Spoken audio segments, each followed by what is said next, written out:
Para sa kanya mga taga-suporta, siya'y bayani o bida. Chairman Bayani Fernando, palakpakan po natin.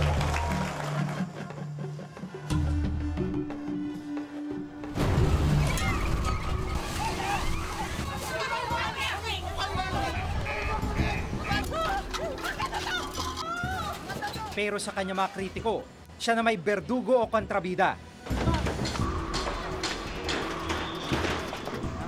Lahat na yata'y naitawag na kay Bayani Fernando, dating mayor ng Marikina at dating chairman ng Metro Manila Development Authority at ngayon tumatakbong vice-presidente. I think hanging a poster could be so detrimental to the security of the nation. Kung ano raw ang inihaba ng karera niya sa politika, ganun din ang lista ng kontrobersyang kinasangkutan niya.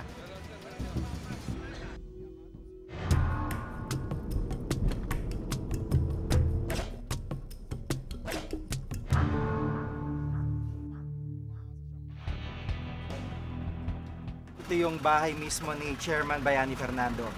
Pupuntahan natin para makapanayam natin siya at alamin kung ano yung ginagawa niya bago tumakbo ng isang campaign sortie. Morning po. Morning, sir. Morning, sir. Tuloy na.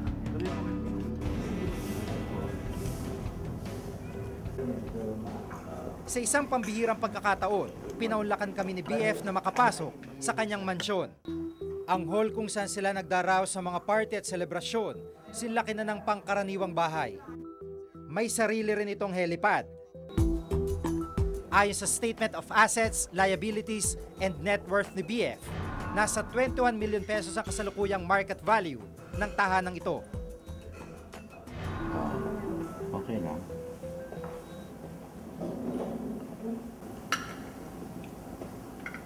Inabutan namin si BF at ang kanyang asawang si Marides Fernando, mayor ng Marikina, na tahimik na nag-aalmusal. Tila ginastusan ng hilig ni BF sa pagkanta dahil may sarili itong gamit pang ensayo at maging high-tech na sound system. Parang nakikita namin mahilig kayo sa music kasi yung mga gamit dito, ito, mga instruments nyo, meron kayong mismong personal. Ginagamit ko rin para sa sosyal na may mga pagtitipon, birthday, o kung ano mang pagtitipon ng pamilya. Ito namin ginagawa dito. Kaya nakahanda yan para sa may mga sound system, pwede kang kumanta.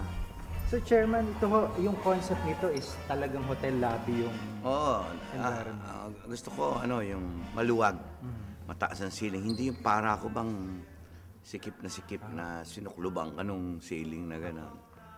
At ito'y simple lang naman na konstruksyon.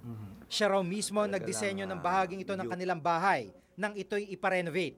Itong hall na ito, may magkano inabot nito? Hindi ko matuo sa'yo, pero mura lang sa akin dahil sa marami rito ay mga gamit ng konstruksyon namin. 6 na SUV at 3 luxury van na nakaparada sa maluwag na grahe. Kasama rito ang mismong ginagamit ni BF sa kanyang kampanya. Halos dito na raw siya nakatira, kaya maraming damit, leaflet pang kampanya at mga personal na gamit ang nakalagay dito. So basically, ano ho laman tong gamit nyo? Wala. Puro campaign material na. Tapos may ano na rin ho, mga kompleto na kayo, mga damit, ganyan, Oo, para maraming damit yan. mabilis magpalit. Oo, at kung ano-anong gamit yan. Kasi dito na ako natutulog pag yung sa kampanya. Halos overnight natutulog kami dyan habang nagbibiyahe. Tapos the following day, trabaho na ulit. Sa headquarters ng kampo ni BF sa Marikina, inihahanda ang mga truck na gagamitin sa caravan. Ba't puro langgam dito? Sino ang driver? Ito, tagay niya. Pang. Halika. Patungkulan mo na namisin ko sa yan. Naintindihan mo.